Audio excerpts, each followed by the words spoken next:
Nimati Property Management. Contact 7667008999. BJP தொடர்ந்து இஸ்லாமிய வெறுப்பை கக்கிட்டு வர கட்சின்றது எல்லாருக்கும் தெரிஞ்ச விஷயம் தான். அதனால இதுல ஷாக் ஆகிறதுக்கு ஒன்றும் இல்லை, அதிர்ச்சிக்கு ஒன்றும் இல்லைன்றீங்க. அதிர்ச்சி ஆகிறதுக்கு ஒன்றும் இல்லை, அவர்கள் அப்படிதான்றது தெரிஞ்ச விஷயம். ஆனா அதை எதிர்க்கக்கூடியது என்னவாக இருக்கு? தேர்தல் விதிகளுக்கு எதிராகவும் பேசுறாரு, இந்தியன் செக்யூலரிசத்திற்கு எதிராகவும் பேசுறாரு அவரு. அப்ப இதற்கான எதிராக இருக்கக்கூடிய கட்சிகள் அவருக்கு என்ன மாதிரியான கண்டனங்களை தெரிவிக்குது? Everybody அப்போஸ்ட், everybody. முஸ்லிம்கள் குறித்தான வெறுப்பு பாடல்கள், டிஜே சாங்ஸ், இது எல்லாமே இருக்கு வடக்குல. மிக தமிழ்நாட்டில் இல்லை, தமிழ்நாட்டில் நம்ம வந்து அந்த சூழல் இல்லை. ஆனால் வடக்கில் நீங்கள் நார்மலாக போனீங்கன்னா எலெக்ஷன் கேம்பெயின்லேயே முஸ்லீம் வெறுப்பு இருக்கு. இப்போ இந்த தேர்தல் எலெக்ஷன் கேம்பெயின்ல என்ன சொன்னாங்கன்னா, இது தேர்தல் கிடையாது, போர். இதற்கு பிறகு வந்து உங்களால் வந்து இந்த போரில் நீங்கள் பங்கு எடுக்கலன்னா இந்தியாவாகவே இருக்காது, இந்தியாவை காப்பாற்ற முடியாது, எலெக்ஷன் நடக்காது, மக்கள்லாம். ஆனால் அந்த போர்ல தியாகிகள் யாருன்னு பார்த்தா முஸ்லீம்கள். இன்னைக்கு இங்க பாங்கு சத்தம்னா அண்ணாமலையும் சைலண்டா ஒரு 2 நிமிஷம் இப்படி நிக்கணும் எலெக்ஷன்ல நிக்கிறாரு. அது நிக்க வச்சிருக்கு அப்படி. ஏன்னா வடக்குல அவனுக்கு எப்படி இருக்கிறானோ தெரியாது, தமிழ்நாட்டுக்குள்ள வந்தா 2 நிமிஷம் பாங்க அந்த நடிப்பாச்சு போடணும். அந்த மேனிஃபெஸ்டோல முஸ்லீம்கள் குறித்து முஸ்லீம்களுக்கான எந்த நலத்திட்டங்களும் கிடையாது. அந்த மேனிஃபெஸ்டோல ஒண்ணுமே கிடையாது. இல்ல, அதை கார்கே சொல்றாரு, எங்களுடைய மேனிஃபெஸ்டோல இந்து முஸ்லீம் என்ற வார்த்தைகளே இல்லைங்கிறாரு. அது அவர் சரின்னு நினைக்கிறாரு. ஆனா பாஜக அணுகுவதற்கும் காங்கிரஸ் அணுகுவதற்கும் வேறுபாடு நீங்க உணர்றீங்களா இல்லையான்னு தான் கேள்வி. அவங்க என்ன சொல்றாங்கன்னா, எங்க பிஜேபி வேற நாங்க வேறங்க, நீங்க எங்க 2 பேரும் சமப்படுத்தி பேசுறதுன்னு கேக்குறாங்கல்ல. அதுதான் இப்ப பிஜேபியும் காங்கிரஸும் ஒண்ணு கிடையாது. நீங்க சமப்படுத்தி நீங்க சமப்படுத்தல. காங்கிரஸ் பேசணும்னு தான் சொல்றேன். பிஜேபி வந்துருன்னா 20 வருஷம் 30 வருஷம் ஆச்சு. வந்து வாஜ்பாய் இருந்தாரு, இப்ப மோடி இருக்கிறாரு, நாளைக்கு யார் இருப்பான்னு தெரியாது. அப்ப திருப்பி இதே பேசிட்டு இருந்தா இல்ல, மக்களோட மனநிலை எப்படி இருக்குன்னு நினைக்கிறீங்க? இந்த மாதிரியான பேச்சு எதிர்வினை, இதுக்கு மக்களோட ரெஸ்பான்ஸ் எப்படி இருக்குன்னு நினைக்கிறீங்க? அந்த பார்ட்டிஸுக்கு தன்னோட இருப்பை காப்பாத்திக்கிறதுக்கு வேலை இருக்கு. காங்கிரஸுக்கு தன்னோட இருப்பை காப்பாத்திக்கணும், ஆம் ஆத்மிக்கு தன்னோட இருப்பை காப்பாத்திக்கணும், அவங்களுக்கு அதுவே போராட்டம். திமுகவுக்கு தன்னோட இருப்பை காப்பாத்திக்கணும், அண்ணா திமுகவுக்கு தன்னோட இருப்பை காப்பாத்திக்கணும். இதுல முஸ்லீம்கள் குறித்து எங்க பேசுவாங்க? இப்போ முஸ்லீம்களுக்கு சிஏ மட்டும்தான் பிரச்சனையா அப்படின்னு கேட்டா அது மட்டும் இல்லைல்ல, வேற பிரச்சனைகள் இருக்குல்ல. அது எந்த பிரச்சனையும் யாருமே அட்ரஸ் பண்ணலன்றீங்க நீங்க. யார் அட்ரஸ் பண்ண? திமுகவோட கொள்கை அறிக்கையில் என்ன இருக்கு? நம்ம போன பேட்டியில பேசின மாதிரி யுஏபிஏ குறித்து என்ன இருக்கு? யுஏபிஏல பாத்தீங்கன்னா கேரளால தான் அதிகமா அரெஸ்ட். யுஏபிஏ அகைன்ஸ்ட்னு சிபிஎம் சொல்லுது, ஆனா யுஏபிஏல கேரளால தான் அதிகமா அரெஸ்ட் ஆகிட்டு இருக்கிறாங்க. அப்ப என்ஏஏ, என்ஆர்சி இதை குறித்தெல்லாம் என்ன நிலைப்பாடு? காங்கிரஸுக்கு என்ன இருக்கு, மற்ற கட்சிகளுக்கு என்ன இருக்குது? இப்போ ஒரு தொகுதியில வந்து திமுக நிக்குது, ஓஎஸ்சி நிக்கிறாரு, காங்கிரஸ் நிக்குது, அதுக்கப்புறம் வந்து வேற கட்சிகள்லாம் நிக்குதுன்னு வைங்களேன். அதுல அந்த கட்சிகள்லாம் விட்டுருவாங்க. நீங்க தான் ஓட்ட பிரிச்சிட்டீங்க, நீங்க நின்னதுனாலதான் நாங்க தோது போயிட்டோம், நீ ரெப்ரசன்டேஷனும் கொடுக்க மாட்டேன், நிக்கவும் கூடாதுன்னா அப்ப என்னதான் பண்ணும்? இலவசமா அந்த ஓட்டு தொக்கா வரும். ஏன் இந்த எலெக்ஷன்ல நிறைய தொகுதியில காசு கொடுத்தாங்க? ஓப்பனா பேசினா நிறைய முஸ்லீம் தொகுதியில காசே கொடுக்கல. ஏன்னா அந்த கருத்துருவாங்க இயல்பா வந்துருது இல்ல. திமுகவுக்கு என்ன பயம்னா, அது வந்து அவங்கள வந்து அசைச்சிரும். இப்ப திமுகல எத்தனை முதலியார் இருக்கிறாங்க, எத்தனை நாயக்கர் இருக்கிறாங்க, எத்தனை ரெட்டி இருக்கிறாங்க. ஒரு பேட்டியில பார்த்தேன், கே நேரு வந்து சொல்றாரு, பிகைன் உச்சுன்னு நினைக்கிறேன். அந்த பேட்டியில நாங்கள் வந்து அப்ப சிறுபான்மை சாதி அப்படின்றது.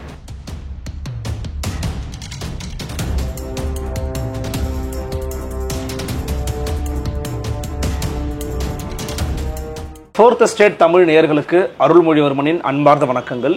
இன்று நமது பெருதினும் பெருதுகள் நிகழ்ச்சியில் நம்மோடு நடந்திருக்கிறார் அரசியல் கருத்தாளர் மரியாதைக்குரிய திரு அஸ்வத் சரியத் அவர்கள். வணக்கம். சொல்லிருக்கீங்க? நல்லா இருக்கு, மிக்க மகிழ்ச்சி. சமீபத்தில் நீங்கள் இந்தியா முழுக்க நடந்து கொண்டிருக்கக்கூடிய விவகாரங்களை வந்து கூர்ந்து கவனிச்சிருப்பீங்க. அந்த இப்படிலாம் இந்தியாவுடைய பிரதமர் திரு நரேந்திர மோடி அவர்கள், அவரும் ஒரு வேட்பாளராக நிற்க தான் போகிறாரு, அவரும் பிரச்சாரம் பண்ண தான் போகிறாரு, பிரச்சாரம் பண்ணிக்கிட்டு இருக்காரு. ஆனால் ராஜஸ்தானில் பேசும்போது இஸ்லாமிய சிறுபான்மையினர் மக்களை குறித்து மிகவும் கொச்சையாக மோசமான முறையில் பேசியிருக்கிறாரு அப்படிங்கிறத வந்து பார்க்க முடிகிறது. அதை தொடர்ந்து பல இடங்கள்லிருந்தும் கண்டன குரல்கள் எழுந்திருக்கிறது. மோடியின் பேச்சை நீங்கள் எப்படி மதிப்பீடு செய்கிறீங்க? எதிர்ப்புகளை எப்படி பார்க்குறீங்க? மக்கள் மனநிலை எப்படி இருக்கு? இல்லை, மோடி பேசுறது புதுசு இல்லை. திடீர்னு ஷாக் ஆகிறதுக்கு, திடீர்னு நடக்கக்கூடாது நடந்துருச்சு, இன்னார் வாயிலிருந்து இது வந்துருச்சா அப்படின்னு ஆச்சரியப்படுறதுக்கெல்லாம் இல்லை. பிஜேபி தொடர்ந்து இஸ்லாமிய வெறுப்பை கக்கிட்டு வர கட்சின்றது எல்லாருக்கும் தெரிஞ்ச விஷயம் தான். அதனால இதுல ஷாக் ஆகிறதுக்கு ஒன்றும் இல்லை, அதிர்ச்சிக்கு ஒன்றும் இல்லைன்றீங்க. அதிர்ச்சி ஆகிறதுக்கு ஒன்றும் இல்லை, அவர்கள் அப்படிதான்றது தெரிஞ்ச விஷயம். ஆனா அதை எதிர்க்கக்கூடியது என்னவாக இருக்கு? இப்போ சர்வதேச அளவில் வந்து பார்த்தோம்னா மிடில் ஈஸ்ட் இருந்து, அல் ஜசீராலேருந்து, பிபிசியிலேருந்து மற்ற எல்லா சேனல்ஸும் வந்து இந்தியாவை கூர்ந்து கவனிச்சுட்டு தான் இருக்கிறாங்க. மீடியாக்கள் மட்டும் இல்லாமல் ஐரோப்பிய தளங்கள்லேருந்து, ஆஸ்திரேலியாவிலேருந்து, யூஎஸ் கவர்மெண்ட்லேருந்து எல்லாம் கவனிச்சுட்டு தான் இருக்கிறாங்க. அப்போ இந்தியா என்னவாக மாறிக்கிட்டு இருக்கு, பொலிட்டிக்கலி என்னவா மாறிக்கிட்டு இருக்கு? அப்படின்றது. இப்போ லாஸ்ட் நம்ம யூபி எலெக்ஷனா மத்திய பிரதேஷ் மகாராஷ்டிராலாம் 80-20 ஓப்பன்லி பேச ஆரம்பிக்கிறாங்க, பேசியிருக்கிறாங்க. 80-20னா 80% இந்துஸ் 20% முஸ்லீம் ஓட்டு வேண்டாம் அப்படின்னு. இதற்கு முன்னாடியே இந்திய அரசியலில் இதெல்லாம் நடந்துகிட்டே வருது. அதோட உச்சமா இன்னைக்கு பிரதமர் பேசுறாரு. அப்போ இதுல பிரதமர் இதுக்கு முன்னாடி பேசியிருக்கிறாரா அப்படின்னு கேட்டால் குஜராத்லயும் முதல்வராக இருக்கும் போதும் பேசியிருக்கிறார்.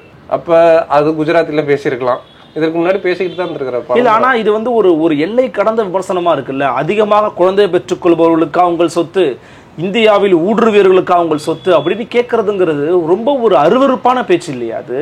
இல்ல, அது இந்தியன் செக்யூலரிஸ்டுக்கு எதிராக தான் அவரே பேசுறாரு. அது இல்லாம தேர்தல் விதிகளுக்கு எதிராகவும் பேசுறாரு, இந்தியன் செக்யூலரிசத்திற்கு எதிராகவும் பேசுறாரு அவரு. அப்ப இதற்கான எதிராக இருக்கக்கூடிய கட்சிகள் அவருக்கு என்ன மாதிரியான கண்டனங்களை தெரிவிக்குது? Everybody அப்போஸ்ட், everybody. என்ன மாதிரியான கண்டனங்கள்? எவ்ரிபடினா இப்ப மாநிலத்துக்கு மாநிலம் பக்கத்துல ஒய்எஸ்ஆர் இருக்கிறாரு, அந்த பக்கம் பிஆர்எஸ், இந்த பக்கத்துல சிபிஎம்ல பினராயி விஜயன் கண்டிச்சிருந்தாரு. இங்க நம்ம முதல்வர் ஸ்டாலின், இந்த மாதிரி ஒவ்வொரு மாநிலத்திலையும் அந்த கண்டனங்கள் வலுவாக இருக்குதா? நீங்க இப்படி எல்லாம் பேசியிருக்க கூடாது, இது தவறாகுது, கண்டிக்க கூடியது, இந்த லெவல்ல தான் இருக்கு கண்டனம். இல்லை, நீங்கள் என்ன பண்ணணும்னு நினைக்கிறீங்க? தேர்தல் ஆணையம் நடவடிக்கை எடுக்கணும்னு சொல்கிறாங்க, தேர்தல் ஆணையத்தில் புகார் கொடுத்துருக்குறாங்க, காங்கிரஸ் கட்சி சார்பாக எதிர்த்து பேசியிருக்கிறாங்க, கார்கே பேசியிருக்காரு, ராகுல் காந்தி பேசியிருக்காரு, எல்லாருமே பேசதான் செய்யறாங்க. நம்ம மருத்துவமா எதிர்க்கிறோமோ, 10 வருஷமா பிரதமர் தான் மோடி. அப்போ இதற்கப்புறம் இந்த தேர்தல் நடந்துகிட்டு இருக்கு. இப்போ மாநிலங்களில் 4-5 மாநிலங்களில் முடிஞ்சிருக்குது, இன்னும் சில மாநிலங்களில் நடந்து முடிஞ்சவங்க அடுத்த பிரதமர் யாருன்றது தெரிய போகுது. அப்போ இந்த பேச்சு திடீர்னு முஸ்லீம்களை குறித்து உடனே வரல, பிரதமர் வாயிலிருந்து உடனே வரல. இது நீண்ட காலமாக ஒரு 92 பாபரி பள்ளி இடிப்பிற்கு பின்புகான காலகட்டங்களில் வெவ்வேறு வடிவங்களில் பிஜேபி தலைவர்கள் தொடர்ந்து பேசிக்கிட்டே வரதோட வெறுப்பு. பக்கத்தில் நீங்கள் கூட தெலுங்கானாவில் பார்த்தீங்க, ஒரு முஸ்லீம் பள்ளிவாசல் பக்கத்தில் போகும்போது வில்ல எடுத்து இப்படி காட்டுறாங்க, ஒரு வீடியோ. பிஜேபி கேண்டிடேட் தான் உண்மை. அப்போ முஸ்லீம்கள் குறித்தான வெறுப்பு, பாடல்கள், டிஜே சாங்ஸ், இது எல்லாமே இருக்கு வடக்குல. மிக தமிழ்நாட்டில் இல்லை, தமிழ்நாட்டில் நம்ம அந்த சூழல் இல்லை. ஆனால் வடக்குல நீங்க நார்மலா போனீங்கன்னா எலெக்ஷன் கேம்பெயின்லேயே முஸ்லீம் வெறுப்பு இருக்கு. வெறுப்பு பாடல்களை போட்டுக்கிட்டு தான் போவாங்க. நம்ம ஊர்ல நீங்க உதயசூரனுக்கு போடு, ரெட்டலைக்கு போடுன்னு பாட்டு வரும்ல, அதே மாதிரி முஸ்லீம் வெறுப்பு பாடல்களை போட்டுக்கிட்டு இயல்பா போயிட்டு இருக்கிறாங்க. ஓகே, இங்க நார்மலைஸ் ஆயிருக்கு. இஸ்லாமோபோபியா கொடூரத்தோட உச்சத்துல இருக்கு. இங்க நார்த் இந்திய பகுதிகளில் மிக கொடூரமா இருக்கு. அப்ப பிரதமர் மோடி பேசுறாருன்னா அதற்கு என்னவாக எதிர்வினை இருக்கணும், எவ்வளவு வலுவா இருக்கணும். இப்ப பிரதமர் மோடி இப்படி பேசுற பார்லிமெண்ட்ல இப்ப காங்கிரஸ்ல இருக்கிறார், முன்னாடி பிஎஸ்பில இருந்த டேனிஷ் ஷெலி குறித்து என்ன பேசினாங்க? எம்பி தான் அவரு, ரொம்ப மோசமா பார்லிமெண்ட்ல உள் ரெக்கார்டட், அது நாடாளுமன்றத்துக்கு உள்ளேயே பேசுறாரு. அப்ப இது ஒன்னும் பெரிய ஆச்சரியப்படுறதுக்கு ஒண்ணும் இல்லை. ஆனா இதோட எதிர்ப்பு என்னவா இருக்குன்றதுதான் கேள்வி. எதிர்ப்புனா நாங்க திடீர்னு பேசுறாங்க முஸ்லீம்கள், இந்தியாவிற்குள்ளால இருக்கக்கூட பூர்வ குடிகள் தான் முஸ்லீம்கள், அவர்கள் வெளியே இருந்து வந்த மக்கள் கிடையாது. இப்ப இந்தியாவா இருந்துச்சான்னு கேட்டா தமிழ்நாடு, கேரளா, ஆந்திரா, இந்த மாதிரி பிராந்தியங்களா நம்ம 100 வருஷத்துக்கு பின்னாடி போய் அரசியல பேசினா இந்தியான்னு ஒரு நாடே இருந்துச்சான்லாம் பேசலாம். இந்தியா இருப்பதற்கு முன்னாலே தமிழ்நாடு இருந்துச்சுன்னு கூட பேசலாம், இப்படி பேசிக்கிட்டே போகலாம். அப்ப தமிழ்நாடு இருந்துச்சா, இல்ல திராவிட நாடு இருந்துச்சா, பெங்கால் இருந்துச்சான்னு பேசிட்டு போகலாம். அப்ப இங்க யார் இமிகிரண்ட், இன் அண்ட் அவுட்ன்ற பாலிடிக்ஸ் இருக்குல்ல, இது எல்லாத்தையும் நம்ம பேச வேண்டிய, விரிவா பேச வேண்டிய. இப்ப இந்த தேர்தல் எலெக்ஷன் கேம்பெயின்ல என்ன சொன்னாங்கன்னா, இது தேர்தல் கிடையாது, போர். இதற்கு பிறகு உங்களால இந்த போர்ல நீங்க பங்கெடுக்கலன்னா இந்தியாவாகவே இருக்காது, இந்தியாவை காப்பாற்ற முடியாது, எலெக்ஷன் நடக்காது, மக்கள். ஆனா அந்த போர்ல தியாகிகள் யாருன்னு பார்த்தா முஸ்லீம்கள். அந்த தியாகிகளுக்கு எந்த பிரதிநிதித்துவம் கொடுக்கல, எந்த ரெப்ரசன்டேஷன்ஸும் இல்லை இந்தியா கூட்டணியில. ஆனா அந்த போர்ல நீங்க பங்கெடுத்துக்கிட்டே இருக்கணும். இந்தியா கூட்டணியில முஸ்லீம் ரெப்ரசன்டேஷன் சுத்தமா இல்லை, சுத்தமா ஒண்ணுமே. குரல் கொடுக்குறாங்களா இல்லையா? நீங்க குரல் கொடுக்கறத கூட நீங்க மறுதலிச்சு அதை கூட நீங்க அங்கீகரிப்பது ஏன் நீங்க குரல் கொடுக்குறாங்கன்னா என்ன கொடுக்குறாங்க? ஐயோ அடிச்சிட்டானா, சரி பாத்துக்க, வலிக்காது, நம்ம பார்த்து நான் இருக்கிறேன், இப்படி தட்டி கொடுக்கறது குரல் கொடுக்குறது. அடிச்சவனை நோக்கி ஆக்ரோஷமா பேசணும்ல. யார் அடிச்சாவோ, யார் அருவருப்பா பேசினாவோ, யார் இவர்கள் சொல்லக்கூடிய பாசிஸ்டை நோக்கி மிக கொடூரமாக, மிக அப்படி பேர் என்ன, வலுவா எதிர்க்கணும்ல. வலுவாலாம் எதிர்க்கலையே. அப்படி பேசினா மோடி இப்படி பேசலாமா, பிரதமர் இப்படி பேசலாமா, இது வருத்தத்திற்குரியது, கண்டனத்துக்குரியது, ஜஸ்ட் லைக் கடந்து போயிட்டு இருக்கிறாங்க. நான் சொல்றது இது மோடி மட்டும், அது பிரதமர் மட்டுமே பேசல, எல்லாரும் பேசிக்கிட்டு இருக்கிறாங்க. பிஜேபி தலைவர்கள், எல்லா தலைவர்களும் வட இந்தியாவில மிக மோசமா போயிட்டு இருக்கு. தென்னிந்தியாவில தெலுங்கானாவும் கர்நாடகாலையும் மோசமா போயிட்டு இருக்கு. தமிழ்நாடும் கேரளாவும் ஓரளவுக்கு வெளிப்படை பேச்சு இல்லாம வேற வகையில இஸ்லாமோபோபியா இருக்கு. வெளிப்படை பேச்சுல இல்ல, ஆனா வேற வகையில நடவடிக்கைகள்ல இருக்குன்றீங்க. வேற ஆக்ஷன்ஸ்ல இருக்கும், இன்டைரக்டா இருக்குது, வேற வகையில இருக்கு. இன்னைக்கு இங்க பாங்க் சத்தம்னா அண்ணாமலையும் சைலண்டா ஒரு 2 நிமிஷம் இப்படி நிக்கணும், எலெக்ஷன்ல நிக்கிறாரு. அது நிக்க வச்சிருக்கு அப்படி. அந்த சூழல் இங்க இருக்குது. ஏன்னா வடக்குல அவனுக்கு எப்படி இருக்கிறானுங்களோ தெரியாது, தமிழ்நாட்டுக்குள்ள வந்தா 2 நிமிஷம் பாங்க அந்த நடிப்பாச்சு போடணும். இங்க சித்திரை திருவிழா நடந்துச்சுன்னா அங்க இருக்கிற இஸ்லாமியர்கள் வந்து ரோஸ் மில்க் கொடுத்தாங்கன்னா நம்ம மக்கள் குடிக்க தான் செய்வாங்க. அது எல்லாமே இருக்கும். அப்ப நார்த் என்னவா இருக்குன்ற கேள்வி இருக்குல்ல. அப்ப அதற்கு எதிராக நீங்கள் அரசியலா என்ன பேசியிருக்கிறீங்க, அரசியலா தொடர்ந்து என்ன நடவடிக்கை எடுக்க போறீங்க, இல்ல என்ன பேசி இருக்கணும்னு அஸ்வத் விரும்புறாரு, என்ன பண்ணிருக்கணும்னு விரும்புறீங்க சொல்லுங்க. நான் முஸ்லீம் மக்களோட இருக்கிறேன்னு தொடர்ந்து அந்த அரசியல் நடவடிக்கை இருக்கணும்ல. முஸ்லீம் மக்கள் இந்த நாட்டோட பூர்வகுடி மக்கள் தான், இந்த நாட்டின் மக்கள் தான், இந்த நாட்டின் பிரஜைகள் தான், அவர்கள் வெளியிருந்து வந்தவர்கள் கிடையாது அப்படின்னு யாருக்கிட்ட சொல்லணும்? மற்ற சமூகங்கள் இருக்குல்ல. இல்ல நான் இதுல ஒரு குறிக்கிறேன். ஹீஸ் பர்டிகுலர்லி மென்ஷன் மன்மோகன் சிங். மோடி வந்து மன்மோகன் சிங்கையும் காங்கிரஸ் கட்சியையும் மென்ஷன் பண்றாருன்னும் போது காங்கிரஸ் கட்சிக்காரன் எங்க மன்மோகன் சிங் அப்படி பேசலங்க, காங்கிரஸ் அப்படி சொல்லலங்கன்னு சொல்லதானே செய்வாங்க. இல்ல இப்ப இந்த எலெக்ஷன் மேனிஃபெஸ்டோ இருக்குல்ல, இந்த மேனிஃபெஸ்டோல காங்கிரஸோட நியாயப்பத்திரம்னு வெளியிட்டாங்க. அந்த மேனிஃபெஸ்டோல முஸ்லீம்கள் குறித்து எந்த முஸ்லீம்களுக்கான எந்த நலத்திட்டங்களும் கிடையாது. அந்த மேனிஃபெஸ்டோல ஒண்ணுமே கிடையாது. இல்ல அதை கார்கே சொல்றாரு, எங்களுடைய மேனிஃபெஸ்டோல இந்து முஸ்லீம் என்ற வார்த்தைகளே இல்லைங்கிறாரு. அது சரின்னு நினைக்கிறாரு. இதுதான் அப்ப கடந்த 10 வருஷத்துல அது சரின்னு எப்படி நினைக்கிறாரு, அதுவும் கார்கே எப்படி நினைக்கிறாருன்றது கேள்வி. ராகுல் நினைச்சா கூட பிரச்சனை இல்லை, கார்கே எப்படி நினைக்கிறாருன்ற நான் சொல்ற அர்த்தம் புரியும்னு நினைக்கிறேன். மல்லிகார்ஜுன கார்கே எப்படி நினைக்கிறாருன்னு தெரியலன்னு. அப்ப முஸ்லீம்கள் கடந்த 1992 அந்த பாபரி பள்ளி இடிப்புக்கு பின்பு மிக மோசமாக ஒடுக்கப்பட்டுக்கிட்டே வராங்க. அப்ப முஸ்லீம்கள் குறித்து வெல்ஃபேர் ஸ்கீம்ஸ் எதுவுமே இல்லை, முஸ்லீம் பெண்களோட கல்வி குறித்து எதுவுமே இல்லை, முஸ்லீம்களோட பொருளாதாரம் குறித்து எதுவுமே இல்லை. சச்சார் கமிட்டி வந்து 15-20 வருஷம் ஆச்சு. சச்சார் கமிட்டி வந்ததுல இருந்தே நீங்க பாத்தீங்கன்னாலும் அதை குறித்து பேசியிருக்கணும்ல. முஸ்லீம் பகுதிகளை நோக்கி கலவரங்கள் நடந்துகிட்டு இருக்கு, நாங்கள் கலவரத்தை தடுக்கிறதுக்கான ஒரு ஃபோர்ஸை உருவாக்குவோம் அப்படின்னு காங்கிரஸ் தேர்தல் அறிக்கையில எதுவும் இல்லை. இப்படி எதை குறிச்சுமே இல்லையே. முஸ்லீம்கள் இப்ப நம்ம இடஒதுக்கீடு எது கொடுக்குறோம்? நீங்க சொன்னீங்கல்ல முஸ்லீம் இந்துன்னு வார்த்தையே இல்லைன்ட்டு, இடஒதுக்கீடு எது கொடுக்குறோம்? ரிசர்வேஷன் வந்து அவங்க மேல வரணுங்கிறதுக்காக, சமூக ரீதியா ஒடுக்கப்பட்டவர்கள் மேல வரணும்னு கொடுக்குறோம். ஆமா அதேதான் இதுவும். சமூக ரீதியா அரசியல் ரீதியா எல்லா வகையிலையும் முஸ்லீம்கள் ஒடுக்கப்பட்டுக்கிட்டு தான் இருக்கிறாங்க. ஆனா பாஜக அணுகுவதற்கும் காங்கிரஸ் அணுகுவதற்கும் வேறுபாடு நீங்க உணர்றீங்களா இல்லையான்னு தான் கேள்வி. அவங்க என்ன சொல்றாங்கன்னா, எங்க பிஜேபி வேற நாங்க வேறங்க, நீங்க எங்க 2 பேரும் சமப்படுத்தி பேசுறதுன்னு கேக்குறாங்கல்ல. அதுதான் இப்ப பிஜேபியும் காங்கிரஸும் ஒண்ணு கிடையாது. நீங்க சமப்படுத்தி நீங்க சமப்படுத்தல. காங்கிரஸ் பேசணும்னு தான் சொல்றேன், ரெண்டையும் ஈக்குவலைஸ் பண்ணி அதுவும் எதுவும் ஒண்ணு அப்படின்லாம் சொல்லல. காங்கிரஸ் பேசவே மாட்டேன்னு தான் சொல்லிட்டு இருக்காங்க. ஏன் பேசுறேன்னு நினைக்கிறீங்க? அதையும் சொல்லிடுங்க, ஏன் பேச மறுக்கிறாங்க காங்கிரஸ்? இல்ல இப்ப அதுதான் இப்ப தேர்தல் பத்திரம் இருக்குல்ல, தேர்தல் பத்திரத்தை கொண்டு வந்தாங்க, அதுல முஸ்லீம்கள் குறித்து ஒரு வார்த்தை இல்ல.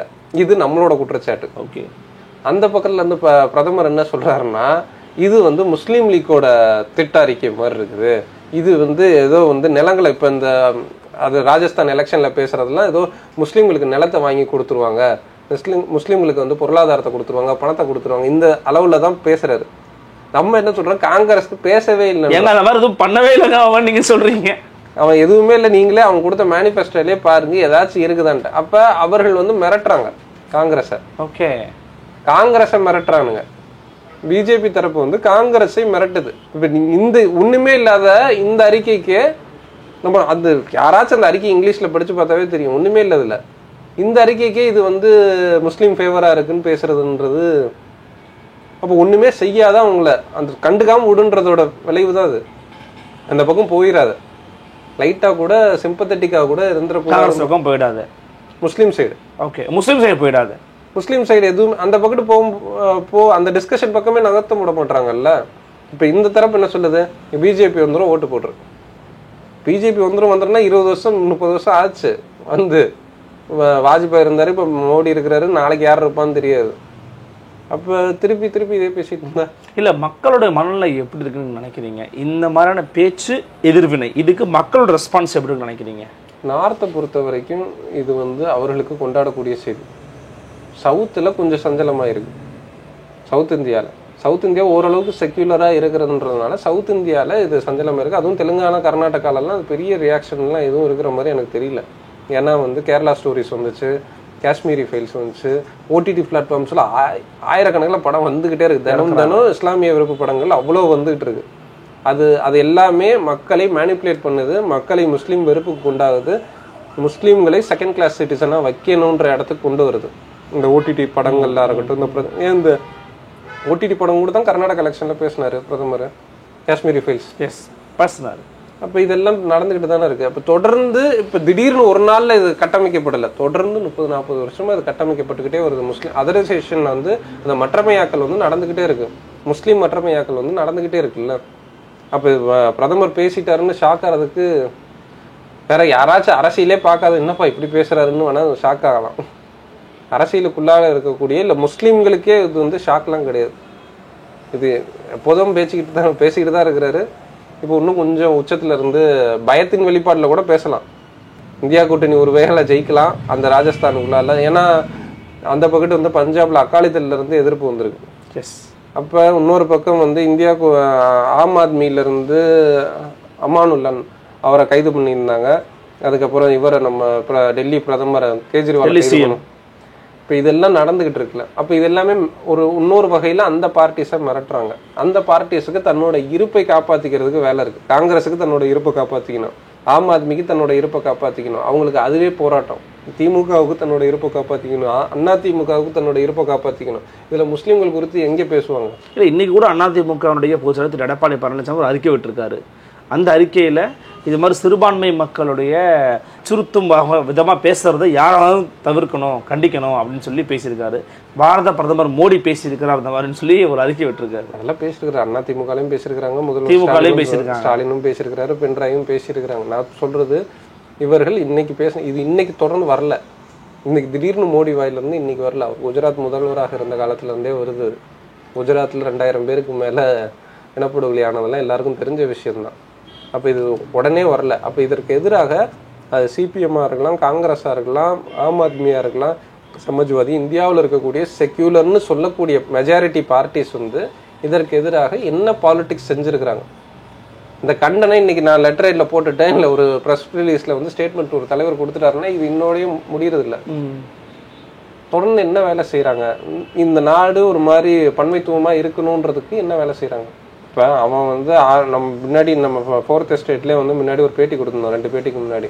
அவனுக்கு வந்து இவ்வளோ அமைப்புகள் வச்சுட்டு இருக்கிறான் குட்டி குட்டியா. இப்போ இங்கே என்ன அமைப்புகள்? தேர்தல் வரும்போது மட்டும்தான் இவங்களுக்கு முஸ்லீம் ஞாபகம் வரும். இல்லை, ஏற்கனவே நீங்கள் இன்னொரு நான் பார்வையும் வைக்கிறேன், இவங்கெல்லாம் ரெப்ரசன்டேஷன் கொடுக்கல அல்லது பேச மறுக்கிறாங்கன்றீங்க. ஏற்கனவே இஸ்லாமியர்கள் தனித்தனியாக பல மாநிலங்கள்ல பல அமைப்புகள் வச்சிருக்கிறாங்க. இப்போ ஓவைசி இருக்கிறாரு, ஒவ்வொரு இடத்துலயும் அந்தந்த மாநிலங்களில் கூட இஸ்லாமிய கட்சிகள் இருக்கு, ஐயுஎம்எல் இருக்கு, முஸ்லீம் லீக் இருக்கு, இந்த மாதிரி எஸ்டிபிஐ இருக்கு தமிழ்நாட்டில். இந்த மாதிரி பல பேர் இருக்க தானே செய்யறாங்க. அவர்களுடைய ரெப்ரசன்டேஷனுக்காக உயர வரதானே செய்யறாங்க. அவர்களே அங்க இருக்கிற பிராந்திய கட்சிகள் அரவணைச்சு தான் போறாங்க. இல்ல இப்ப முஸ்லீம்கள் பல கட்சியெல்லாம் இல்ல. இப்ப தெலுங்கானால மஜ்லிஸ் பார்ட்டி, ஓவைசியோட மஜ்லிஸ் பார்ட்டி இருக்கு. ஓகே, அவரு ஒரு எம்பி. அதுக்கப்புறம் அவரோடது வந்து இப்ராஹிம் இன்னொரு எம்பி, 2 எம்பி இருக்கிறாங்க. அது மகாராஷ்டிரால, இன்னும் வந்து தெலுங்கானால. அது தெலுங்கானா மகாராஷ்டிரா முடியுதா? தமிழ்நாட்டிலேயே வந்து போட்டி போட்டாருங்க அவரு.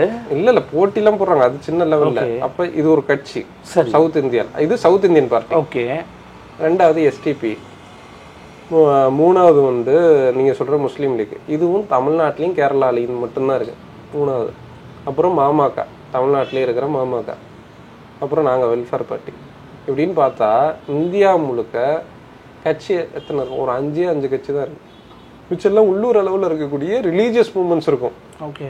அது முஸ்லீம்களுக்குள்ளால ரிலீஜியஸ் டிஸ்கஷன்ஸ் பண்ணிக்கிறதுக்கு தௌஹி ஜமாத் இருப்பாங்க, ஜமாத்தே இஸ்லாமி இருக்கும், சுன்னத் ஜமாத் இருப்பாங்க. இதெல்லாம் ரிலீஜியஸ் டிஸ்கஷன்ஸ் வந்து, அதாவது ஆன்மீக ரீதியாக எப்படி வழிபடலாம், நீங்க எப்படி இதுவா இருக்கலாம், ஒழுங்குமுறைக்குள்ள கட்சி ரீதியா அமைப்பு ரீதியா செயல்படாதவங்க அவங்க எல்லாம் அரசியல் அமைப்புகள் கிடையாது. அரசியல் அமைப்புன்னு பார்த்தா ஒரு 5 கட்சிகள் இருக்கு.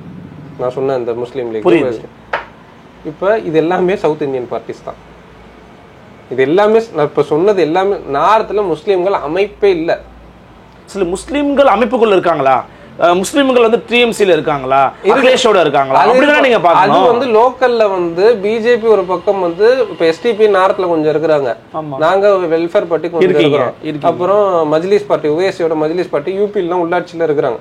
இதை தாண்டி இந்தியா பெருசு. அப்ப அந்த இந்தியாவுக்குள்ளால முஸ்லீம்கள் அமைப்பற்று சில இடங்கள்ல பாதுகாப்புக்கு லோக்கல் பார்ட்டிஸ்ல இருப்பாங்க.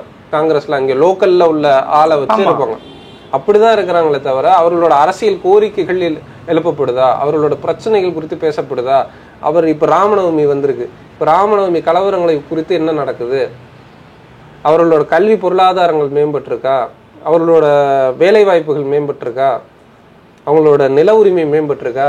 இப்படி எதுவுமே இல்லை. நிலமற்ற ஒரு செகண்ட் கிளாஸ் சிட்டிசனாக தான் நார்த் இந்தியன் முஸ்லீம்ஸ் இருக்கிறாங்க. தென்னாட்டில் ஓரளவுக்கு வந்து அரசியல் விழிப்புணர்வு இருக்கிறதுனால, இத்தனை கட்சிகள் இருக்கிறதுனால இங்கே வந்து பேசப்பட்டிருக்கு. இங்கே முஸ்லீம் லீக் இருந்திருக்கு. ஒரு 50-60 வருஷமா திமுக தோன்றிய காலத்துலேருந்து முஸ்லீம் லீக் இருந்திருக்கு, மஜ்லிஸ் பார்ட்டி இருந்திருக்கு, ஓஎஸ்சியோட மஜ்லிஸ் பார்ட்டி இருந்திருக்கு, எஸ்டிபி வெல்ஃபேர் பார்ட்டியில் லாஸ்ட் ஒரு 10-15 இயர்ஸ்க்குள்ளால வந்து பார்ட்டி அப்படின்னு பார்த்தா இது எல்லாமே சவுத் இந்தியன் பார்ட்டிஸ் தான். அப்போ நார்த்தில் அமைப்பே இல்லை. இன்னொன்று, இந்த சவுத் இந்தியன் பார்ட்டிஸும் இருக்கிறதுனால இவங்களுக்கு எல்லாமே மாமாக்காக்கு என்ன ரெப்ரசன்டேஷன் இருக்கு? திராவிட கட்சிகளோட கூட்டணி அவ்வளவுதான். ஆமா, 10 எம்எல்ஏ ஆயிருக்காங்க. இருங்க, 2 எம்எல்ஏ இருக்கு, சரியா? அதை தாண்டி இப்ப இன்னைக்கு விகிதாச்சார அடிப்படையில பாத்தீங்கன்னா தனி தொகுதிகளுக்கு ஈக்குவலா முஸ்லீம்களுக்கும் தொகுதிகள் வேணும். இன்னைக்கு 2 எம்எல்ஏ ரெப்ரசன்டேஷனுக்கு பார்த்தா 2 எம்எல்ஏ எப்படி வரும்? 3 எம்பி சீட் இருக்கணும். இன்னைக்கு தமிழ்நாட்டிலன்னு பார்த்தா 3 எம்பி சீட் சீட்டு கொடுத்துருக்காங்க. இந்த முறை 3 எம்பி சீட்டு ரெப்ரசன்டேஷன் வழியா ஜனத்தொகையின் அடிப்படையில் பார்த்தா கூட 3 எம்பி சீட். அதாவது திமுகவுக்கு உள்ளேயே 3 சீட் வரும்னு கேக்குறீங்க நீங்க? ஒவ்வொரு கட்சிகளும் 3 சீட் நிறுத்தணும். 3 எம்பி சீட், ஒரு எம்பி சீட்டுக்கு 6 எம்எல்ஏன்னா 18 எம்எல்ஏ வேணும். இன்னைக்கு 18 எம்எல்ஏ இருக்கிறாங்களா? இல்ல, 2. அந்த 2க்கும் நாக்கு தள்ளுறதுக்கு பேசணும். அப்ப ஒவ்வொரு கட்சிகளும் அப்ப வந்து 3 எம்பி நிறுத்தணும். அது ராமநாதபுரத்தில் நிற்கிறாங்களோ, இல்லை திண்டுக்கல்ல நிற்கிறாங்களோ, இல்லை திருச்சியில் நிற்கிறாங்களோ, எங்கேயோ நிற்கணும். ஆனால் 3 எம்பி கேடர்ஸை நிறுத்தி வைக்கிறாங்களா? இப்போ திமுகவில் எத்தனை எம்எல்ஏ கேடர்ஸ் இருக்கிறாங்க? 234 தொகுதி இருக்குல்ல, 18 எம்எல்ஏ கூட முஸ்லீம் எம்எல்ஏ இல்லை, திமுகலே இல்லை. அப்போ அவங்க தானே சோசியல் ஜஸ்டிஸ் பார்ட்டி. அண்ணா திமுகவில் எத்தனை பேர் இருக்கிறாங்க? பேருக்குன்னு இப்போ வந்து கடைசி அந்த டாப் த எட்ஜ் மாதிரி கடைசியில் எஸ்டிபிக்கு ஒரு எம்எல்ஏ சீட்டு கொடுக்கலாம், மாமாக்காவுக்கு கொடுக்கலாம், இல்லை முஸ்லீம் லீக் கொடுக்கலாம். முஸ்லீம் லீக்கும் தோத்துருக்குறாங்க. இப்போ அது உள்ளடி அரசியல், அது தேர்தல் அரசியலில் போகிறது அப்படின்னு பார்த்தா கூட இன்னைக்கு சீட்டு கொடுக்க வாங்குறதே பெரும் பிரச்சனையாக இருக்குங்களாங்க. முஸ்லீம் பார்ட்டிஸ்ன்னு சொல்கிறீங்கல்ல, இப்போ இந்த முஸ்லீம் பார்ட்டிஸ் தமிழ்நாட்டு கணக்குப்படி பார்த்தா 3 எம்பி சீட்டு வேணும். புரியுது இல்லை? அந்த ஒரு எம்பி சீட்டு வாங்குறதுக்குள்ளாலேயே வந்து 1008 பஞ்சாயத்து இல்லை. அதுவும் தருவானா இல்லை அவன் சின்னத்தில் நிற்கக்கூடாது. இந்த பாலிடிக்ஸ் எல்லாம் இருக்கு. இப்போ இன்னைக்கு எஸ்டிபி திண்டுக்கல்ல நின்னாங்க, ராமநாதபுரத்தில் இவங்க நின்றுருக்காங்க லீகு. இதை தாண்டி அதுவும் ஜெயிப்போமா மாட்டோமான்னு தெரியாது. அப்போ இவ்வளோதான் முஸ்லீம்களோட. இப்போ உள்ளாட்சியில் எத்தனை பேர் இருக்கிறாங்க, நகராட்சியில் எத்தனை பேர் இருக்கிறாங்க, மாநகராட்சியில் எத்தனை பேர் இருக்கிறாங்க?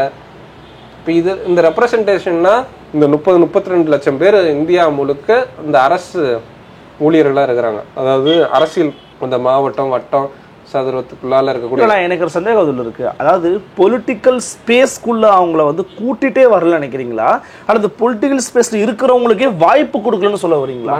அது நான் முன்னாடி கொஞ்ச நேரத்துக்கு முன்னாடி ஒரு 5 நிமிஷத்துக்கு முன்னாடி பேசும்போது அதரைசேஷன் இருக்குல்ல, முஸ்லீம் அதரைசேஷன், அதாவது மற்றமையாக்கல், அது எல்லா தளங்களையும் நடந்திருக்கு. கல்வியில நடந்திருக்கு, பொருளாதாரத்துல நடந்திருக்கு, அரசியல்ல நடந்திருக்கு, சமூகத்துல நடந்திருக்குது.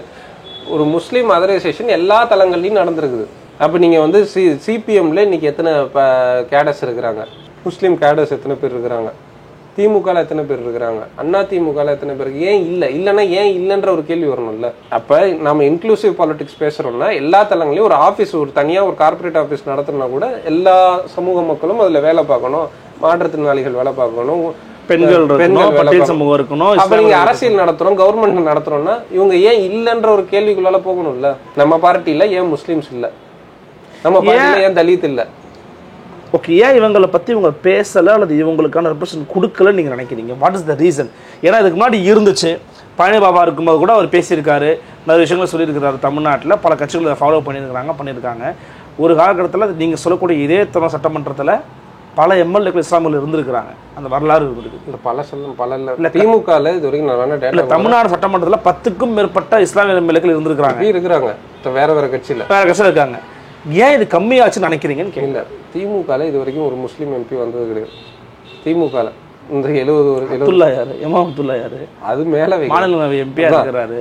மற்றபடி நீங்க பாத்தீங்கன்னா திமுகவில் நிக்க வச்சு தேர்தலில் எலெக்ஷன்ல நிக்க வச்சு ஒரு எம்பி நீங்க காட்டுங்க, யாரு இது வரைக்கும் மத்திக்கு அமைச்சது திமுக சார்பாக முஸ்லீம் தரப்புல இருந்து ஒரு ஆளை நிக்க வச்சது யாரும் கிடையாது. அண்ணா திமுகவில் ஒரே ஒருத்தர் இருந்தார், ராஜா போனாரு, ஒரே ஒருத்தர். அதுக்கப்புறம் யாரும் இது வரைக்கும் திமுகவின் சார்பாகவோ அண்ணா திமுகவின் சார்பாகவோ நான் கூட உங்களுக்கு ஒரு டேட்டா அமைச்சிருந்தேன், அந்த லிஸ்டே அமைச்சிருந்தேன். அப்போ நீங்கள் வந்து ரெப்ரசன்டேஷன்ஸே இல்லைல்ல. தமிழ்நாட்டு அரசியலை மட்டும் நம்ம பேசணும்னா இது கர்நாடகா பேசணும்னா ஒன்று, தெலுங்கானா ஆந்திராலாம் பேசணும் தனியாக போகும், அது தனித்தனியாக போகும். அப்போ வந்து இந்தியா முழுக்க இப்படி எல்லா தளங்கள்லையும் மற்றமையாக்கல் நடந்துகிட்டு இருக்குல்ல. இது தொடர்ந்து இல்லை, இது 70 வருஷமா சிறுக சிறுக சிறுக சிறுக நடந்துகிட்டு வருது. அப்போ இது ஏதோ புதுசாக இன்னைக்கு பிஜேபி வந்ததுக்கு அப்புறம் தான் வந்துருச்சு, 92 பாபரிக்கு அப்புறம்லாம் வந்துருச்சு அப்படிலாம் இல்லை. அது வெவ்வேறு காரணங்கள் இருக்கு. பிஜேபி மட்டும் ஒரு காரணம் கிடையாது. குளோபலைசேஷன் ஒரு காரணம், அதுக்கப்புறம் தனியார் மயம் ஒரு காரணம், உலக லெவலில் உள்ள இஸ்லாமோபோபியா ஒரு காரணம். இது எல்லாம் ஒன்னோட ஒன்று சேர்ந்து தான் இது நடக்கும். பாலிடிக்ஸ் ஏதோ இந்தியாவுக்குள்ளால தனியாக கேட்டு போட்டுனாங்கலாம் சொல்ல முடியாது. அப்போ இது அப்படிதான் நம்ம டெப்த்தாக போய் புரிஞ்சுக்கணும். அப்படிதான் புரிஞ்சு கரெக்டாக. நீங்கள் வந்து பிஜேபியை பற்றி சொல்கிறீங்க, அதன் பிறகு காங்கிரஸ் எதிர்கட்சிகள் வந்து எதிர்க்காமல் இருக்கிறாங்க, பெரிய கவனங்கள் இல்லைன்னு சொல்கிறீங்க, தமிழ்நாடு கிரவுண்டையும் சொல்கிறீங்க. ஆனால் இன்னைக்கு இருக்கிற சிச்சுவேஷன் 2022 சிச்சுவேஷனில் பிஜேபியோட என்டிஏ அலையன்ஸுக்கு எதிராக இந்தியா அலையன்ஸில் ஒரு கூட்டணி இருக்குது. அந்த கூட்டணி தான் ஒற்றை கூட்டணியாக இருக்குது, வேற வழியில் we will support, we should சப்போர்ட்னு சொல்கிறாங்க. அந்த கூட்டணியுடைய வலிமைத்தன்மையை நீங்கள் எப்படி மதிப்பீடு செய்றீங்க? அவங்க எப்படி ஸ்ட்ராங்காக இருக்காங்க? வலிமையெல்லாம் இல்லை, கூட்டணி அங்கங்கே லோக்கலில் ரீஜனல்லாம் பவருக்கான கூட்டணி. இது வலிமையெல்லாம் இல்லை. பக்கத்தில் பார்த்தீங்கன்னா இங்கே வந்து டைலாக் வந்து என்ன சொல்லுவாங்கன்னா, இது தேர்தலில் போர், முஸ்லீம்களே இந்தியாவை காக்க ஸ்டாலின் நினைக்கிறேன்னு சொல்றாரு. அவர் சொல்றாரு, இந்தியா கூட்டணி காங்கிரஸ்க்கு ஓட்டு போடுங்க, இல்லை வந்து திமுக ஓட்டு போடுங்க, சிபிஎம்க்கு ஓட்டு போடுங்க, இப்படி சொல்றாங்க, எல்லாருக்கும் சொல்றாங்கல்ல. கேரளாவில் அந்த பக்கத்து வந்து ராகுலும் பினராயும் மாற்றி மாற்றி அடிச்சுக்கிறாங்க. ராகுல் காந்திக்கு எதிராக வந்து ஆனி ராஜான்ட்டு சிபிஎம் கேண்டிடேட் ஒரு டி ராஜாவுடைய மனைவி நிறுத்தி வைக்கிறாங்க. இப்படி மாறி மாறி அந்த பக்கம் மாறி மாறி சண்டையே நடந்துகிட்டு இருக்கு. வெளிப்படையான வார்த்தை வந்து நடந்துருச்சு. அதாவது ஆர்எஸ்எஸ்னுடைய ஆதரவு பெற்று சிஎம் ஆனவர் தானே நீங்க, அப்படி பினராயை பத்தி கேட்கறாங்க காங்கிரஸ் கட்சிக்காரங்க. மாறி மாறி சண்டை போட்டுக்கிட்டு இருக்கிறாங்க. இந்த பக்கம் அந்த பக்கம் பார்த்தா பெங்கால்ல வந்து மம்தா தனியா இருந்துகிட்டு இருக்கிறாங்க. இல்ல நான் அலையன்ஸ்ல தான் இருக்கேன், கூட்டணி பேச்சுவார்த்தை தான் இல்ல. அவங்களுக்கு அவங்க பவர் முக்கியம். சிபிஎம்முக்கு கேரளால சிபிஎம்மோட பவர் முக்கியம், காங்கிரஸோட பவர் காங்கிரஸுக்கு முக்கியம், யூபியில் அவன் சமாஜ்வாதியோட பவர் வந்து சமாஜ்வாதிக்கு முக்கியம். இந்த மாதிரி பிஆர்எஸ் ஒய்ஆர்எஸ் இப்படி இல்லை, அவங்கவுங்க சிவசேனாவுக்கு சிவசேனாவோட பவர் முக்கியம். அப்படி முஸ்லீம்களுக்கு மட்டும் என்ன போர்னு தியாகம் தான் முக்கியமா? முஸ்லீம்களுக்கு ரெப்ரசன்ட். அதனால தான் திருப்பி கேள்வி, அவன் பவருக்காக அடிச்சுட்டு இருக்கிறான். இங்கே வந்து இவங்க வலுவால இப்போ இது வரைக்கும் ஸ்டேட்மெண்ட் இல்லை. இப்போ தான் ஏதோ இந்தியா கூட்டணி வந்து இது வைக்க போறேன்னு சொல்றாங்க, கொள்கை அறிக்கை. இந்த எலெக்ஷன்லாம் முடிஞ்சதுக்கு அப்புறம் வைக்க போறேன்றாங்க. திருப்பி இன்னொரு 4-5 மாநிலம் இருக்கு, அது முடிஞ்சதுன்னா வைப்பாங்களா இல்லை வைக்க மாட்டாங்களான்னு தெரியல. அப்போ இது என்னவா இருக்கு? இப்போ ஒன்றும் இல்லை, ரேவந்த் ரெட்டி அங்கே வந்து பிஆர்எஸ் அடிச்சுட்டு ரேவந்த் ரெட்டி தான் வந்து அடுத்த சிஎம், காங்கிரஸ் தான் வந்து. ஏன்னா வந்து பிஆர்எஸ் வந்து சந்திரசேகர் ராவ் வந்து ஒரு பிஜேபி ஆளு, அவரோட போய் ஓஎஸ்சி கூட்டணி இருந்தாரு. 2 பேரையும் காலி பண்ணி ரேவந்த் ரெட்டி தான் நிற்க வைப்போம், ஜெயிக்க வைப்போம்னாங்க. ரேவந்த் ரெட்டி என்ன பேசினாரு? உதயநிதிக்கு எதிராக அவர் தூக்கி தண்டிக்கணும், சனாதானத்திற்கு எதிராக. அப்போ எங்கிருந்து ஆர்எஸ்எஸ்? அவரே ஒரு ஆர்எஸ்எஸ் கேடர் தான் ரேவந்த் ரெட்டி. புரிதல் இல்லாமல் பேசியிருக்காரு அவரு. இல்லை, அவரே ஆர்எஸ்எஸ் கேடரு. அப்போ ஆர்எஸ்எஸ் கேடர் அவர் அங்கேருந்து ஆர்எஸ்எஸ்க்கு போறாரு, அதுக்கப்புறம் வந்து ஏவிபிக்கு போறாரு, அதுக்கப்புறம் வந்து பிஆர்எஸ்க்கு போறாரு, இதுக்கப்புறம் காங்கிரஸுக்கு போய் இப்போ சிஎம் ஆறாரு. அப்போ இவ்வளவு பொலிட்டிக்கல் பொசிஷன் வந்து இந்த மெஜாரிட்டி கேஸ்ட் இந்துஸால தாவி கிட்டத்தட்ட ஒரு இந்துத்துவ பால் தான் வந்திருக்காரு போல் இருக்கு அவரு. இப்படி தாவி அது எப்படியோ வராரு, தாவி வந்து ஒரு சிஎம் ஆக முடியுது இல்லை. ஆனால் முஸ்லீம்களுக்கு மட்டும் சுற்றி நெருக்கடி. நீங்கள் எல்லாம் உங்களுக்கு வந்து தியாகம் பண்ணணும், நீங்கள் வந்து இந்த எலெக்ஷனில் எதுவுமே கேட்டுறாதீங்க, டிமாண்ட் எதுவும் வச்சிடாதீங்க, பிஜேபி வந்துடும். இப்போ முஸ்லீம்களுக்கு சிஏ மட்டும்தான் பிரச்சனையா அப்படின்னு கேட்டால் அது மட்டும் இல்லைல்ல, வேறு பிரச்சனைகள் இருக்குல்ல. அந்த எந்த பிரச்சனையும் யாருமே அட்ரஸ் பண்ணலன்றீங்க நீங்கள். யார் அட்ரஸ் பண்ண? திமுகவோட கொள்கை அறிக்கையில் என்ன இருக்கு? ஏங்க சிஏ நீக்கும்னு சொல்றாங்க, அது மட்டும் தான் உள்ள நுழைவிட மாட்டோம்னு சொல்றாங்க. இஸ்லாம் இப்போ இஸ்லாம் விடுதலைகளை உறுதி செய்வோம்னு சொல்றாங்க. முஸ்லீம்களுக்கு அது மட்டும்தான் பிரச்சனை கேட்டால் அது மட்டும் இல்லை. இப்போ தமிழ்நாட்டில் ஒரு 80 லட்சம் பேர் கிட்ட இருக்கிறாங்க. இப்போ இவங்களுக்கு கல்வி உரிமை தேவைப்படுது, பொருளாதார விஷயங்கள் தேவைப்படுது, சிறு குறு தொழில்கள் தேவைப்படுது. இப்போ கூட கோயம்புத்தூரில் முதல்வர் ஸ்டாலின் கிட்ட நம்ம கட்சி சார்பாகவும் கோவை கூட்டமைப்பு முஸ்லீம் கூட்டமைப்பு சார்பாக ஒரு 7 அம்ச டிமாண்ட் ஒன்று வச்சுருந்தாங்க. அது அவரை நடவடிக்கை எடுக்கிறாங்களா இல்லையான்னு தெரியல. இப்போ இது எல்லாம் இருக்குல்ல, இது எல்லாத்தையும் விட்டுட்டு இந்த சிறைவாசி பிரச்சனை லாஸ்ட் ஒரு 20-25 வருஷமா சிறைவாசி விடுதல் பிரச்சனை. அப்போ நீங்கள் வேறு எதுவும் முஸ்லீம் பெண்களோட கல்வி உரிமை, வேலைவாய்ப்பு உரிமை, அதுக்கப்புறம் வந்து லிஞ்சிங்ஸ் நடக்குதுல்ல, இப்போ இது குறித்து பேசணும் இல்லை, காங்கிரஸ் பேசணும். தமிழ்நாட்டிலேயாச்சும் லிஞ்சிங் இல்லை, ஆனாலும் பார்த்தா இங்கே சின்னதாக இப்போ ஒன்றும் இல்லை. இந்த எலெக்ஷனை ஒட்டி தமிழ்நாட்டில் இஃப்தார், அதாவது நோம்பு முறிச்சுக்கிட்டு இருக்கிறாங்க வீட்டில், வீட்டுக்குள்ளால வந்து தானே பிஜேபிக்காரன் அடிச்சான். கேஸையும் திருப்பி போய் அந்த அம்மா மேலேயும் பையன் மேலேயும் தானே போட்டாங்க. நடந்துச்சு. அப்போ தமிழ்நாட்டிலையும் நடக்காமலாம் இல்லை, நடந்துக்கிட்டு தான் இருக்குது. அதுக்கு முன்னாடி ஒரு 6 மாதத்துக்கு முன்னாடி ஒரு கோயம்புத்தூரை ஒட்டி ஒரு ஸ்கூல் பொண்ணு நீ மாட்டுக்கறி திங்கிறதானு சொல்கிறாங்க ஸ்கூல் டீச்சரு. இப்போ இதெல்லாம் தமிழ்நாட்டுக்குள்ளேருந்து நடந்துகிட்டு இருக்கு. அப்போ காங்கிரஸ் வந்து லிஞ்சிங்ஸ்க்கு எதிராக ஏதாவது நடவடிக்கை எடுப்போம், இல்லை அதுக்கு எதிராக ஒரு ஃபோர்ஸை உருவாக்கும், ஒரு போலீஸ் ஃபோர்ஸை உருவாக்கும், இந்த மாதிரி மத கலவரங்களை தடுக்கிறதுக்கு. இப்படி எதுவும் இல்லை. முஸ்லீம்களோட கல்வி, வேலைவாய்ப்பு, பொருளாதாரம், சமூக பாதுகாப்பு, இது எதை குறித்துமே டிமாண்ட் இல்லை. பேச மாட்டேன், நீ வந்து சிஏஏ தான் அப்படின்றாங்கன்னா சரி, சிஏஏ குறித்து காங்கிரஸ் ஸ்டேட்மெண்ட்டில் என்ன இருக்குது? சிஏன்றாங்கல்ல, திமுகவால் ஒன்றும் பண்ண முடியாது. திமுக வந்து மாநில கட்சி. நீங்கள் நிலைப்பாடுகளை சொல்லலாம். ராகுல் காந்தியும் மல்லிகார்ஜுன கார்கேயும் மட்டும்தான் நாளைக்கு பிரதமரா, யாரோ ஒருத்தர், அவங்க 2 பேர் இல்லை. இப்போ இவங்க தான் வந்து நடவடிக்கை எடுக்க முடியும். அப்போ சிஏ குறித்து எதுவுமே இல்லை. நம்ம போன பேட்டியில் பேசின மாதிரி யூஏபிஏ குறித்து என்ன இருக்குது? யூஏபிஏல பார்த்தீங்கன்னா கேரளாவில் தான் அதிகமாக அரெஸ்ட்டு. யூஏபிஏ அகைன்ஸ்ட்னு சிபிஎம் சொல்லுது, ஆனால் யூஏபிஏல கேரளாவில் தான் அதிகமாக அரெஸ்ட் ஆகிட்டு இருக்கிறாங்க. அப்போ என்ஐஏ, என்ஆர்சி இதை குறித்தெல்லாம் என்ன நிலைப்பாடு காங்கிரஸுக்கு என்ன இருக்குது, மற்ற கட்சிகளுக்கு என்ன இருக்குது? ஒன்றும் இல்லை, சிபிஎம் அறிக்கையில் ஒரு நல்ல அறிக்கை ஒன்று இருந்துச்சு. அதில் வந்து நாங்கள் தொடர்ந்து ரொம்ப காலமாக பேசுகிற முஸ்லீம் ரைட் ப்ரொடெக்ஷன் ஆக்ட்னு ஒன்று பேசுகிறோம். அதாவது எப்படி தலித்துகளுக்கு இருக்கக்கூடிய பிசிஆர் சட்டம் மாதிரி முஸ்லீம்களுக்கு ஒரு சட்டம் வேணும்ன்ட்டு அதை வந்து ஒரு சின்னதாக ஒரு 2 லைனில் போட்டிருந்தாங்க. அதாவது முஸ்லீம் ப்ரொடெக்ஷன் ஆக்ட் மாதிரி ஒரு ஆக்ட் வந்து அவங்க வந்து டிமாண்ட் வச்சுருந்தாங்க சிபிஎம்மோட அறிக்கையில். நல்ல விஷயம் தான். அதை தாண்டி பார்த்தீங்கன்னா பெருசாலாம் எதுவும் இல்லை, எல்லாம் மெஜாரிட்டி வாய்ஸில் தான் பேசுகிறாங்க. இப்போ கேரளாவில் எத்தனை முஸ்லீம் இதுக்கு வந்து காங்கிரஸ் கொடுத்துருக்கு சீட்டு, இல்லை சிபிஎம் கொடுத்துருக்கு? கேள்வி இருக்குல்ல. நிச்சயமா இந்த விவகாரம் குறித்தும் பேசியிருக்கிறீங்க. அதே போல் இஸ்லாமுடைய ரெப்ரசன்டேஷன் எங்கெல்லாம் வந்து இல்லாமல் இருக்குது அப்படிங்கிற ஒரு கேள்வி எழுப்பியிருக்கிறீங்க. இப்போ இவங்க எல்லாமே மெஜாரிட்டி வாய்ஸில் தான் பேசுகிறாங்க. ஓகே, மைனாரிட்டியோட வாய்ஸில் பேசலை இன்னும். இப்போ மெஜாரிட்டி மைனாரிட்டினா இப்போ எல்லா கட்சிகள்லையும் இவர்கள் எல்லாருமே கேஸ்ட் இந்துஸ். ஓகே, இவங்க எல்லாருமே கேஸ்ட் இந்துஸ் தான். அப்போ இந்த ஸ்டேட்டில் இருக்கக்கூடிய எல்லா ப்ரிவிலேஜையும் எல்லா பார்ட்டிஸில் இருக்கக்கூடிய கேடர்ஸும் அனுபவிக்கிறாங்க. இந்தியன் ஸ்டேட் கொடுக்கக்கூடிய ப்ரிவிலேஜஸ் எல்லாத்தையும். ஓகே, இப்போ இந்தியன் ஸ்டேட்டில் அஸ்வத் சரியத்திக்கும் முகமதுக்கும் இல்லை அப்துல் காதருக்கோ இல்லை வேற யாரோ ஃபாத்திமாவுக்கோ லத்தீஃபுக்கோ இவங்களுக்கெல்லாம் என்ன இருக்குது? இந்த ஸ்டேட் எனக்கு எந்த ப்ரிவிலேஜுமே கொடுக்கல. இந்தியன் ஸ்டேட் சொல்கிறான், ஏன்னா செகண்ட் கிளாஸ் சிட்டிசனாக மாற்றுறதுக்கான எல்லா வேலையும் பார்க்குது. அப்போ இவங்க அந்தந்த இவங்க செக்யூலரிசம்னு ஒன்று சொல்கிறாங்கல்ல. எஸ், இப்போ ஒன்றும் இல்லை, கேரளாவில் நீங்கள் பார்த்தீங்கன்னா ரொம்ப கொடூரமாக வந்து எஸ்டிபி காங்கிரஸுக்கு ஆதரிச்சாங்க கேரளாவில். ஓகே, கேரளா காங்கிரஸ் தலைவர் என்ன சொல்கிறாருன்னா, இந்த மாதிரி எங்களுக்கு வந்து நாங்கள் வந்து பெரும்பான்மை மதவாதத்தையும் எதிர்ப்போம், சிறுபான்மை மதவாதத்தையும் எதிர்ப்போம், உங்கள் ஆதரவு எனக்கு தேவையில்லை. இதுக்கு வந்து சிபிஎம்மும் அங்கே பிஜேபியும் சேர்ந்து காங்கிரஸ் அடிக்கிறாங்க. எஸ்டிபி ஆதரவு, காங்கிரஸுக்கு ஆதரவு கொடுக்குறாங்க. உங்கள் ஆதரவு தேவையில்லைன்ற அந்த நெருக்கடியை உருவாக்குறாங்க. புரியுது. அப்போ இது என்னவா இருக்குதுன்றது இருக்குல்ல. அரசியல் ஒரு அரசியல் கட்சி ஆதரவு கொடுக்குது, ஒரு பொலிட்டிக்கல் பார்ட்டி, அது ஏதோ தீவிரவாத பார்ட்டி மாதிரியும். இன்னொரு பக்கம் ஓஏசி பி டீமு. இந்த பி டீம் சொல்கிறதெல்லாம் வந்து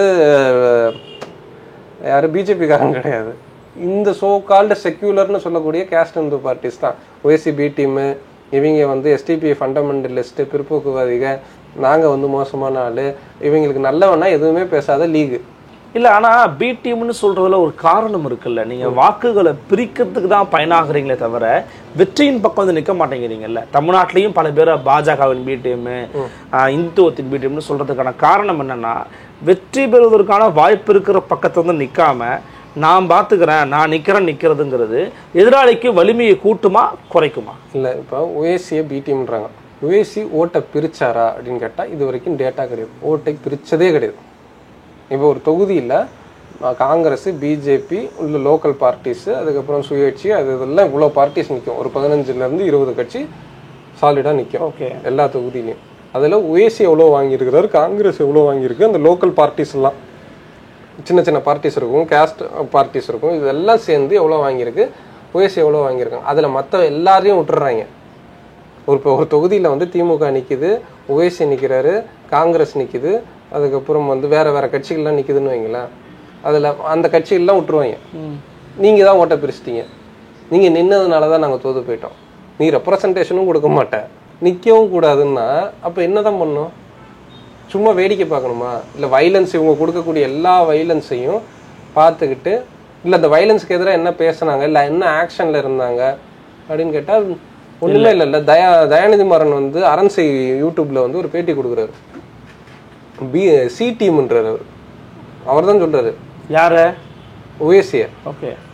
இப்போ நார்த்தில் இவர் வந்து தயாநிதி மாறன் தன்னோட தொகுதியோட செலவு கூட ஒழுங்காக பண்ணலை.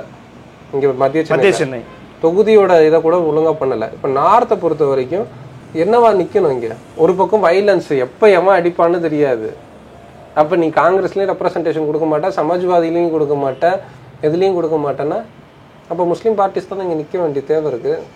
அப்போ நின்னா B team, C team, D team எதையோ சொல்லிட்டு போகிறாங்க. அப்போ அதுக்கு வந்து ஓட்டை பிரிச்சிட்டானா மற்ற எல்லார் மீதும் அந்த கேள்வி வரணும்ல. இப்போ சிபிஎம் கூட தான் கர்நாடகா எலெக்ஷனில் நின்றுச்சு, ஓட்டை பிரித்தாங்க. சிபிஐ நின்றுச்சு, ஓட்டை பிரித்தாங்க. இன்னொரு இந்த கேஸ்ட் அந்த பார்ட்டி சாதி கட்சிகள் நிறைய நின்றுச்சு, அவங்க மீதெல்லாம் அந்த கேள்வியே வரலையே. ஏன் அப்படி உங்க மேல மட்டும் கேள்வி வருதுன்னு நினைக்கிறீங்க? ஏன் உங்களோட பயணம் பண்ணாங்கன்னு நினைக்கிறீங்க? அப்ப இவர்களுக்கு இலவசமா ஓட்டு வேணும், எந்த கோரிக்கையும் இல்லாம டிமாண்டும் இல்லாம பிஜேபி பூச்சாண்டியை மட்டும் காமிச்சு இலவசமா அந்த ஓட்டு தொக்கா வரும். ஏன் இந்த எலெக்ஷன்ல நிறைய தொகுதியில காசு கொடுத்தாங்க, ஓப்பனா பேசினா நிறைய முஸ்லீம் தொகுதியில காசே கொடுக்கல. ஏன்னா அந்த கருத்து வகை இயல்பா வந்துருது இல்ல. நிறைய எலெக்ஷன்ல வந்து மற்ற தொகுதியிலாம் காசு கொடுத்தாங்க, 1000 ரூபாய் கொடுத்தாங்க, சில இடத்துல 2000 ரூபாய் கொடுத்தாங்க. இன்னும் சில தொகுதிகள்லாம் தோல நான் பேர் சொல்ல விரும்பல, ஓட்டு போட போயிடாதீங்க அப்படின்னு ஒருத்தவங்க ஒரு கட்சிக்காரங்க காசு கொடுத்துருக்காங்க. ஒரு வலதுசாரி சிந்தனை ஒரு கட்சி ஓட்டு போட போயிடாதீங்க. ஏன்னா அதுவும் குறிப்பா வந்து இஸ்லாமியர்கள் அதிகமா வாழக்கூடிய பகுதிக்கு போய் கொடுத்துருக்காங்க. ஏன் போயிடாதீங்கன்னா நீங்க போனா அவங்களுக்கு தான் ஓட்டு போடுவீங்க, அதனால போயிடாதீங்கன்னு சொல்லியிருக்காங்க. இது ஒரு சீனியர் ஜெர்னலிஸ்ட் என்கிட்ட ஷேர் பண்ணார். இருக்குல்ல, நீங்க தான் சொல்றீங்க இருக்குல்ல. அப்போ ஒரு பக்கம் வந்து டிஃபால்ட்டா இந்த ஓட்டு உளுந்துரும். அப்ப நான் இந்த பிஜேபி பூச்சாண்டியை மட்டுமே காமிச்சிட்டா இவனுக்கு எந்த டிமாண்டும் வைக்க தேவையில்லை. இப்ப நீங்க வந்து காங்கிரஸ் எந்த டிமாண்டும் வைக்க தேவையில்லை. நான் வந்தாலும் உங்களுக்கு இதை செஞ்சு கொடுப்பேன், அதை செஞ்சு கொடுப்பேன், அப்ப வேண்டாம் எனக்கு போடு, அவ்வளவுதான், வேற எதுவும் தேவையில்லை. அப்போ வந்து ஓஎஸ்சி பி டீம் எஸ்டிபி நிற்க கூடாது. எஸ்டிபி ஏதோ பெரிய ஒரு வலுவான பார்ட்டி மாதிரியும் அவங்க கேட்டோன்னே எனக்கு மத்திய சென்னை வேணும், எனக்கு வந்து இந்த தொகுதி வேணும்னா அதிமுக கொடுத்துட்ற மாதிரி எஸ்டிபியை வந்து ஏதோ கொடூரமான ஃபண்டமெண்டலிஸ்ட் பார்ட்டி மாதிரி டீல் பண்றாங்க. எஸ்டிபி முபாரக் நிற்கிறாரு, ஜெயிக்கிறாரு, தோக்குறாரு, விஷயம் கிடையாது. முபாரக்கு திண்டுக்கலுக்கு நான் வந்தால் அதை செய்வேன் இதை செய்வேன்னு சொல்கிறேன், நீங்களும் அதை சொல்லிட்டு போங்க, சிபிஎம்மும் அதை சொல்லிட்டு போட்டோம், அது கேள்வி கிடையாதுல்ல. அப்போ வந்து எஸ்டிபியும் நிற்கக்கூடாது, ஓஎஸ்சி நிற்கக்கூடாது, மாமகவுக்கு சீட்டே கொடுக்க மாட்டோம். அதுக்கப்புறம் முஸ்லீம் லீக்குக்கு அந்த ராமநாதபுரம் அதுவும் கொடுக்கலன்னா பேர் கட்டு போயிருன்றதுனால, திமுகவுக்கு பேர் கட்டுன்றதுனால, மற்றபடி அப்போ எந்த டிமாண்டுமே இல்லாமல் முஸ்லீம்கள் இந்த கட்சிகளுக்கு ஓட்டு போடணுன்றதோட கருத்துருவாக்கம் தான் அது. எந்த டிமாண்டும் வைக்காது. நான் உனக்காக எதுவுமே பேச மாட்டேன், வேணா அப்பப்போ வேணா லெட்டர் பேடில் ஏதாச்சும் ஒரு கண்டன அறிக்கைன்ற பேரில் சும்மா ஏதாவது ஒன்று எழுதி தொல்றேன், அவ்வளோதான். வேற என்ன வைக்கிறாங்க? ஓசியில் இயல்பாக ஓட்டு வருதுங்க, அப்படி தொக்கா வருது இல்லை. 500 ஓட்டுனா சாலிடாக 500 ஓட்டு வருது, 1000 ஓட்டுனா அப்படி தொக்கா வந்து நிற்கிது இல்லை. அப்போ பேச தானே செய்வாங்க பிஜேபி பூச்சாண்டியை காமிச்சிட்டு. பிஜேபி நீங்கள் எதிர்க்கிறீங்கன்னா தாராளமாக கிரவுண்டில் போய் எதிருங்க, அதுக்கு எதிராக மூவ்மெண்ட்டை கட்டுங்க. பிஜேபி பேசுறதுக்கு எல்லாத்துக்கும் எதிராக நீங்கள் வந்து திராவிடர் கழகத்தை பேச சொல்லுங்கள், திவிகாவை பேச சொல்லுங்கள், தாபேத்திகாவை பேச சொல்லுங்கள், இல்லை கம்யூனிஸ்ட் இயக்கங்களை கட்டி கட்சிகள் சொல்ல தேர்தல் இயக்கங்களை வச்சு பேசுங்க. அது எதுவுமே பேசாமல் வந்து பிஜேபி வந்துடும்னா பிஜேபி ஆல்ரெடி 4 எம்எல்ஏ உள்ளதான் இருக்கிறான், இப்போ எல்லா தொகுதிகள்லையும் உள்ளதை வேலை பார்த்து தான் வச்சிருக்கிறான். நீங்கள் அவனுக்கு எதிராக பேசுங்க. அது எதுவுமே பண்ணல. அவன் பண்ணாமல் பி டீம்னா பி டீம்ன்றது திட்டமிட்டு அதுவும் ஒரு வகையான இஸ்லாமோஃபோபியா தான். ஓஏசி மீது சொல்கிறதா இருக்கலாம், எஸ்டிபிஎம் மீது சொல்கிறதா இருக்கலாம், முஸ்லீம் பார்ட்டிஸ் மீது, பத்ருதீன் அஜ்மல் மீது சொல்கிறதா இருக்கலாம். இது திட்டமிட்ட இஸ்லாமோஃபோபியா. இப்போ இஸ்லாமோஃபோபியானா அப்படிதான் பார்க்கணுன்றீங்க, அது இஸ்லாமோஃபோபியா தான். அது முஸ்லீம் பவர்ஸை வந்து காலி பண்ணுறதுக்கு ஓஏசி நாங்கள் அரசியல் அனாதையாக்குவோம். ஓஏசி வந்து பி டீம் என்ன பண்ணிட்டாரு? ஓஏசி உனக்கு காங்கிரஸையும் அடிச்சிட்டு இருக்கிறாரு, இந்த பக்கம் பிஜேபியும் அடிச்சிட்டு இருக்கிறாரு. எனக்கு வந்து 2 பக்கம் கத்தி இருக்கிற மாதிரி தான் அது. எஸ்டிபியும் அதே தான்.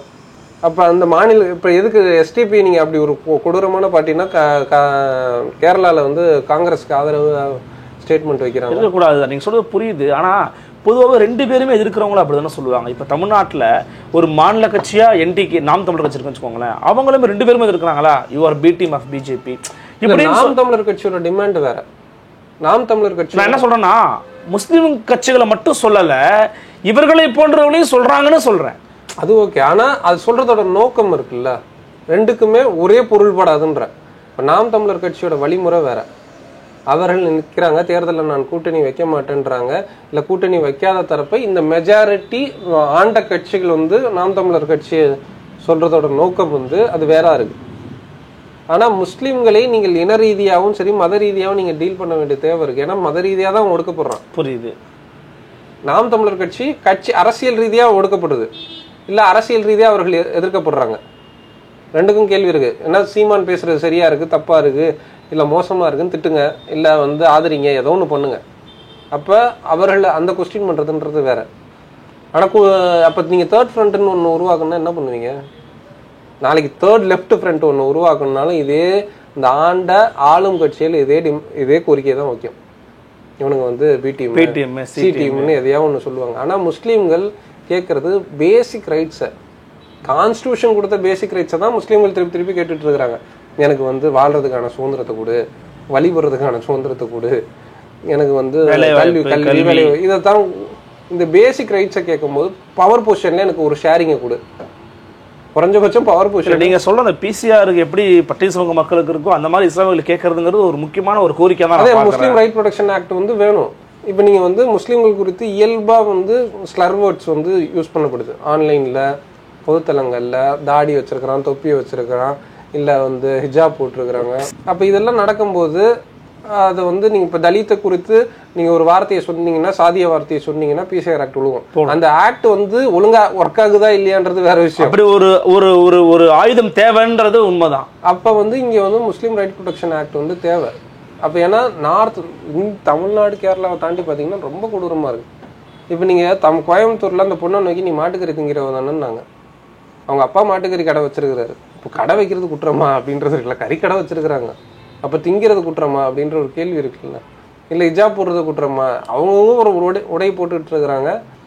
அப்போ நீங்கள் அந்த ஆக்ட் வரணும். அப்போ நீங்கள் வந்து இன்னைக்கு சோஷியல் மீடியாஸில் நிறைய ரைட் விங் சேனல்ஸும் இல்லை நார்மல் சேனல்ஸ்லேயோ அந்த நிறைய அசிங்கமான வார்த்தைகள் வந்து முஸ்லீம்கள் குறித்தான வார்த்தைகள் வந்து எப்படி சாதிய வார்த்தைகள் இருக்கோ அதே மாதிரியான வார்த்தைகளை பயன்படுத்திக்கிட்டு இருக்கிறாங்க. இப்போ இது எல்லாமே வந்து இப்போ இதுவும் கோரிக்கை தான், இதுவும் அரசியல் கோரிக்கை தான், உண்மைதான். அப்போ இது எதையுமே வந்து இவர்கள் காது கொடுத்து கேட்க மாட்டாங்க. எலெக்ஷன் வரும்போது மட்டும் பிஜேபி வந்துடும் ஓட்டு போட்டுரு, பிஜேபி வந்துடும் ஓட்டு போட்டுரு. இது எந்த வகையில் வந்து முஸ்லீம்களை வந்து சாட்டிஸ்ஃபைட் பண்ணும், அவர்களுக்கு ஒரு பாதுகாப்பான ஒரு இடத்த வந்து உறுதி செய்யும். ரொம்ப அதனால தான் சொல்கிறேன், இந்தியா கூட்டணி ஏதோ கொள்கை கூட்டணிலாம் இல்லை, பவருக்கான கூட்டணி. ஆனால் இவர்களுக்கு ஓஎஸ்சி மீது அவ்வளோ வெறுப்பு இருக்குது, வன்மம் இருக்குது, சிவசேனா மீது இல்லை. இங்கே ஒரு பக்கம் தமிழர்களை மிக கொடூரமாக அடிச்சு ஒடிச்சாங்க, இன்னொரு பக்கம் முஸ்லீம்கள் மீது அவ்வளோ பெரிய லென்ச்சிங்க ஸ்டார்ட் பண்ணது கலவராங்க. ஆனால் சிவசேனா மீது அவ்வளோ பெரிய கோவம்லாம் கிடையாது அவங்களுக்கு. அவன் பி டீம் கிடையாது, நேரடியாக அவன் இந்துத்துவா பேசுகிறான். சவார்கரை வந்து பேசுனதுக்கு வந்து மன்னிப்பு கேட்கணும். அதாவது பாஜகவின் ஏ டீம் தான் வந்து சிவசேனான்னு சொல்லலாம். அப்போ வந்து அப்போ அதெல்லாம் என்ன கணக்கில் எடுப்போம்? இன்னொரு ஆம் ஆத்மி எந்த கணக்கில் எடுப்போம்? உண்மை. அப்போ வந்து ஓஎஸ்சி மீதும் எஸ்டிபிஎம் மீதும் பாமக மீதும் வெல்ஃபேர் பார்ட்டி மீது லீக் மீதெல்லாம் வந்து இவ்வளவு கோவம் வந்து ஒன்றுமே பேசலைங்க. குறைஞ்சபட்சம் கான்ஸ்டியூஷன் கொடுத்துற பேசிக் ரைட்ஸ்லேயும் எனக்கு ஒன்று ஒரு ஓட்டிங் பவரிங் ஷேரிங்கை கொடு, எம்எல்ஏ கொடு, மாவட்டம் வட்டம் சதுரம் இதில் கொடு. எல்லா கட்சிகளும் மறுசீரமைப்பு பண்ணணும். மாவட்ட செயலாளர் கொடுக்கணும், லோக்கல்ல இருக்கிற இடத்துல வந்து ஒன்று செயலாளர். நீங்க இன்க்ளூசிவ் பாலிடிக்ஸ் பேசுறீங்க, சோஷியல் ஜஸ்டிஸ் பாலிடிக்ஸ் பேசுறீங்கன்னா உங்க கட்சிகள்ல எத்தனை முஸ்லீம்கள் இருக்கிறாங்க, எத்தனை தலித்துகள் இருக்கிறாங்க, எத்தனை பெண்கள் இருக்கிறாங்க, எத்தனை மொழி சிறுபான்மை இருக்கிறாங்க, இது எல்லாத்தையும் பார்க்கணும். அப்போ காங்கிரஸ் வந்து இங்கே வந்து சாதிவாரி கணக்கெடுப்பு எடுக்கிறேன்னு சொல்றாங்க. தமிழ்நாட்டிலையும் எடுக்கணும் சாதிவாரி கணக்கெடுப்பு. தமிழ்நாட்டில் எடுக்கும்போது மட்டும்தான் இந்த மற்ற இந்த ஆனால் அதை எடுப்பாங்களான்றது கேள்விக்குறிதான். திமுக அதை எடுக்க விடாது.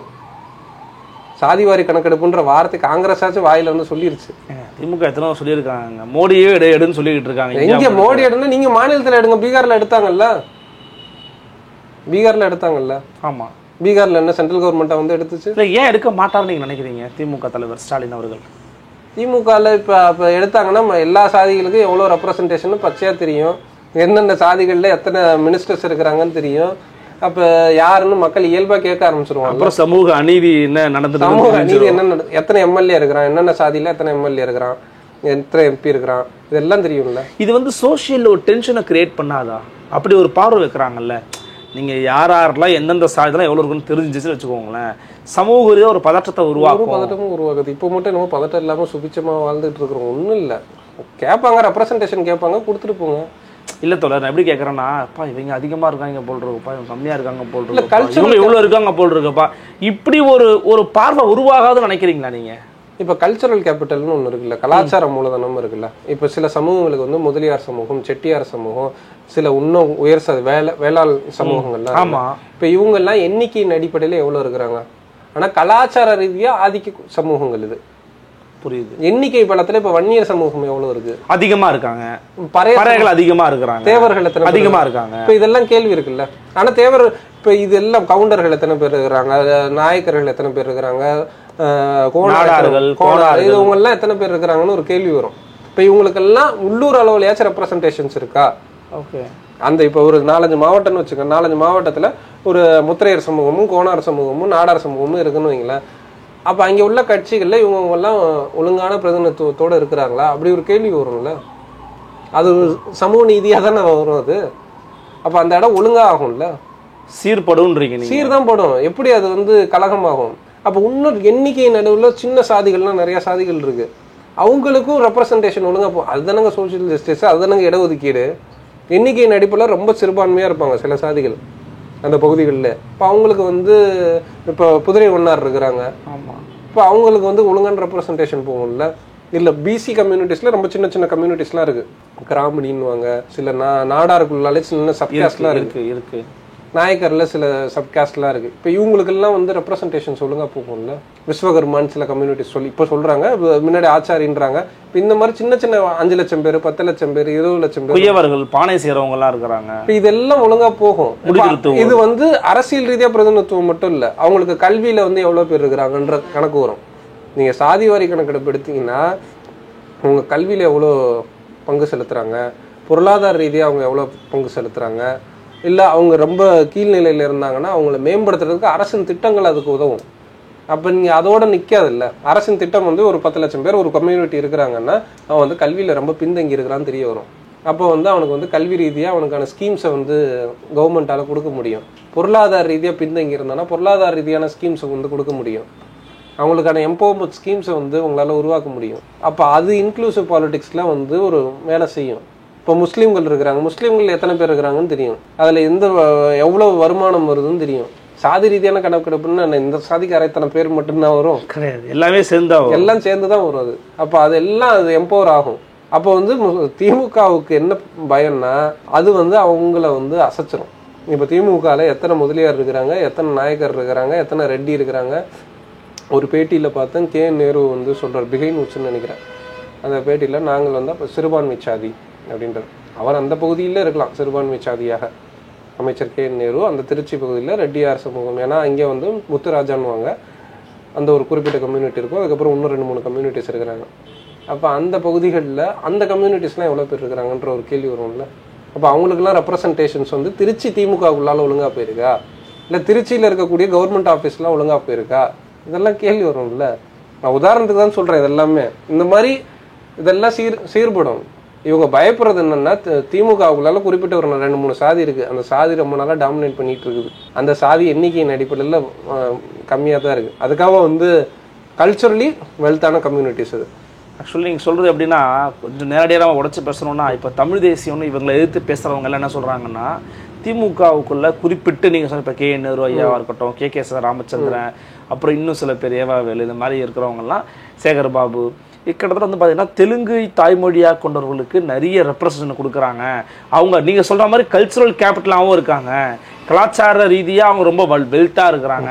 ஆனால் அவங்களுக்கு தான் எல்லா சீட்டுகளும் போகுது. இல்லை அது தெலுங்குன்னு நம்ம பார்க்க முடியாது அப்படி இல்லை. அவங்க ஒரு பார்வை உசார வைக்கிறாங்கன்னு சொல்கிறேன் நான். இல்லை அந்த பார்வை வந்து கொஞ்சம் சிக்கலான பார்வை என்ன பொறுத்த வரைக்கும். என்னன்னா தெலுங்குன்னு பார்க்க முடியாது, தெலுங்கா மலையாளமான்னு பார்க்க முடியாது. இந்த கேஸ்ட் ரீதியாக பார்த்தீங்கன்னா அவங்க வந்து நீங்கள் சொல்கிற மாதிரி வெல்த்தி பொசிஷனில் இருக்கிறவங்க, வெல்த்தி பொசிஷனில் இருக்கிறாங்க. அப்போ அவங்க கலாச்சார மூலதனம்னா அவர்களுக்கு இந்த சமூகத்தில் கிடைக்கக்கூடிய ப்ரிவிலேஜ், எஸ், அவர்களை மதிக்கக்கூடிய அந்த தலங்கள் இருக்குல்ல. இப்போ நான் இன்ன சாதி ஏ சாதினா இந்த ஏ சாதி அந்த சுற்று வட்டாரத்தில் என்னவா பார்க்குறாங்க, இந்த கோயில் குளங்களுக்கு என்னவா கூப்பிடுறாங்க, அவங்களோட முதல் மரியாதை என்னவா கிடைக்குது, அவர்களுக்கு என்ன சமூக மதிப்பீடு என்னங்கிறது ரொம்ப முக்கியம். அப்போ இதெல்லாம் நடக்குது. இப்போ அது வந்து பறையர்களுக்கு கிடைக்குதா, அருந்தர்களுக்கு கிடைக்குதா, இதெல்லாம் கேள்வி இருக்குல்ல. உண்மைதான். அது வந்து கோணார்களுக்கு கிடைக்குதா, கோணாறு, நாடாறு, இதெல்லாம் நிறைய இருக்கு. அப்போ இந்த மாதிரி சின்ன சின்ன கம்யூனிட்டிஸ் இருக்குது. அப்போ திமுகவுக்குள்ளால தேவர் சமூகமும் இருக்கிறாங்க. அப்படி தெலுங்கு சாதிகள் தான் நான் அப்படி சொல்ல முடியாது. எல்லா சமூகம் வன்னியர்கள் இருக்கிறாங்க, தேவர்கள் இருக்கிறாங்க, முதலியார் இருக்கிறாங்க, செட்டியார் இருக்காங்க, நாடார் இருக்காங்க. செட்டியார்ல எந்த செட்டியார் இருக்கிறாங்க, முதலியார்ல எந்த முதலியார் இருக்கிறாங்கலாம் கேள்வி இருக்குது. அப்படி போனோம்னா நம்ம உள்ள அடி நம்ம திமுக டீ கோட் தான் பண்ணி ஆகணும். அப்புறமா அப்ப நமக்கு தேவை சாதிவாரி கணக்கெடுப்பு. இந்த சாதிவாரி கணக்கெடுப்பு அண்ணா திமுகவையும் சீர்படுத்தும், திமுகவையும் சீர்படுத்தும், தமிழ்நாட்டையும் சீர்படுத்தும். அப்ப அது சீர்படுத்தணும், எல்லா வகையிலையும் சீர்படுத்தும். இன்னொன்னு காரணம் செய்யாத காரணம் உள்ளுக்குள்ளால இருக்கக்கூடிய இந்த ஆதிக்க சாதிகளோட அப்பர் மிடில் கிளாஸோட இன்ஃப்ளூயன்ஸ்ன்னு நான் நினைக்கிறேன். ஓகே, அப்படி ஒரு பார்வை இருக்கு, அவங்களோட இன்ஃப்ளூயன்ஸ் இருக்கு. அவங்க வந்துட்டாங்கன்னா இப்ப இந்த இது வந்துச்சுன்னா வெளிப்படையா டாக்குமெண்ட் வருது. திமுகவுக்கு முதல்வருக்கு இந்த நோக்கம் இருக்குது, உதயநிதிக்கு இந்த நோக்கம் இருக்குது, அமைச்சர் உதயநிதிக்கு இந்த நோக்கம் இருக்குன்னு சொல்ல முடியாது. குறிப்பிட்ட அப்ப அந்த திமுகன்ற கட்டமைப்பு இருக்குள்ளால இந்த குறிப்பிட்ட ஒரு 4-5 சாதிகளோட இன்ஃப்ளூயன்ஸ் இருக்கதான் செய்யுது. ஓகே, ஒன்றும் இல்லை. ரகுபதி யாரு? சட்டத்துறை அமைச்சர். சொல்லுங்களேன். அந்த கம்யூனிட்டி என்னவா இருக்குது? அந்த அந்த பகுதிகளில் என்ன வெல்த்தி கம்யூனிட்டி ரெப்ரசன்டேஷன் ரெலியா பார்த்தீங்கன்னா எல்லாம் வெளிநாட்டில் இருக்கிறாங்க. அப்போ அந்த கம்யூனிட்டிக்கு இங்கே இதுவாக இல்லை, அந்த எண்ணிக்கையின் அடிப்படையில் பலம் இல்லை. அப்போ அவங்க என்னவா இருக்கிறாங்க? எப்படி வருது? இப்போ அந்த இடத்துல ஒரு முஸ்லீமோ தலித்தோன்னு நின்னீங்கன்னா அப்படி ஒரு கேள்வி வரும். நீ எண்ணிக்கையில் உனக்கு இருக்கா, பிரதிநிதித்துவம் இருக்குதா, உனக்கு பொருளாதார ரீதியாக பலம் இருக்குதா, இதெல்லாம் கேள்வி வரும். ஒரு முஸ்லீம் நின்னாவோ தலித் நின்னாவோ இல்லை வன்னியரோ பிற்படுத்தப்பட்ட சாதிகள் நின்றுச்சுன்னா. ஆனால் இந்த ஆதிக்க சாதிகள்னு சொல்லக்கூடிய சாதிகள் இவங்க பாப்பான்னு சொல்லியே இந்த பக்கெட்டு வச்சு இந்த ஆதிக்க சாதிகள் நல்லா வெளுத்த சுரண்டிக்கிட்டு இருக்குது, குறிப்பிட்ட 4-5 சாதிகள். அப்போ பிற்படுத்தப்பட்டோரும் தலித்தும் இங்கே முஸ்லீம்களும் என்னவா இருக்கிறாங்கன்ற கேள்வி வருது. அது வன்னியராக இருக்கலாம், தேவராக இருக்கலாம், முஸ்லீமாக இருக்கலாம், தலித்தாக இருக்கலாம், யாராக இருக்கலாம். அப்போ இவர்களுக்கு இந்த நாட்டில் இந்த தமிழ்நாட்டுக்குள்ளால என்ன வெல்த் இருக்குது, என்ன அனுபவிச்சாங்க, அரசியல் ரீதியாக என்ன அதிகாரம் அனுபவிச்சாங்க. ஏன்னா ரொம்ப இந்த டீப்பான டிஸ்கஷனாக பார்க்குறேன். இதுலேயே கூட இன்னொரு தகவலையும் சொல்கிறேன். சமீபத்தில் நான் ஒரு அரசியல் கட்சியின் தலைவர்கிட்ட ஒரு பேட்டி எடுக்கும்போது அவர் சொல்கிறாரு, கிறிஸ்தவர்களுக்கு சீட்டு கொடுக்குற மனநிலையில் கூட திமுக அதிமுக 2 பேருமே, குறிப்பாக திமுக குறிப்பிட்டு சொல்கிறாரு, உயர் சாதி கிறிஸ்தவர்களுக்கு தான் சீட்டு கொடுக்குறாங்க. அது ரொம்ப ஷாக்கிங்காக, என்னங்க சொல்கிறீங்க அப்படி பண்ணுறாங்களா? ஆமாம், உயர் சாதி கிறிஸ்தவர்களுக்கு இப்போ நான் என்ன நினைப்பேன்னா, மதம் மாறுகிறார்கள்லாம் சாதி ஒழியும் அப்படிங்கிறதுக்காக மதம் மாறாங்கன்னு நினைப்போம். சில இடங்கள் அப்படி இல்லாமல் இருக்கிறது கெடுவாய்ப்பாக இருக்குது. பறையர்களில் கிறிஸ்தவர்களாக மாறுறவங்களையோ அல்லது வன்னியர்கள் கிறிஸ்தவர்களாக மாறுறவங்களையோ சீட்டுகள் கொடுக்காம அவர்களை விட இப்போ நீங்கள் சொன்ன பல சாதிகள் உயர் சாதியில் சோசியல் ப்ரிவிலேஜ் இருக்கக்கூடிய சாதிகள் இருக்கு இல்லையா, அவர்களுக்கு கிறிஸ்தவர்களாக மாறினா அவர்களுக்கு சீட்டு கொடுக்குறாங்களே ஒழிய இவர்களை கண்டுகொள்வதில்லைங்கிற டேட்டாவையும் முன் வச்சாரு. இது இந்த டாபிக் இருக்குல்ல, மத மாற்றம் டாபிக், இது ஒரு பெரிய டாபிக். இப்போ இதில் இப்போ முஸ்லீம்களா பார்க்குறாங்க. அதான் சொல்கிறேன்.